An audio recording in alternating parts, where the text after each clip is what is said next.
Best ben die hebben 6 seizoen me eventueel helpen willen, maar die hebben hun eigen werk.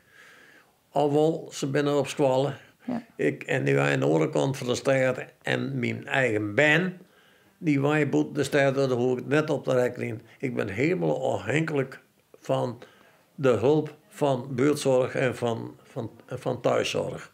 Dat is echt, als je net hier, nou ja, dan weer de niks van het leven. Daar ben ze al.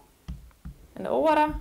Mooi. Boukje Altenburg komt mij regelmatig bij Kramerhoe de Vlier. We door de medicijn, injecties, katheteriseren, alles qua verpleegkundige ding doen wij. Zo. Maar de verpleegkundige springt nou ekkelgouders bij in de huishouding. Als ik dan eens een keer een jelle hoek denk van goh, doe ik het er nog even tussen terug, dan probeer ik het wat te doen. Ik weet, het jet net bij u staak, maar ik gun het de meesten en de familie dan wel gewoon dan hoe hun het net mee te doen. Eerst voor. Ja, no. Wij kunnen het er gewoon net bij doen, mijn man er net bij doen en dat wordt gewoon moeilijk.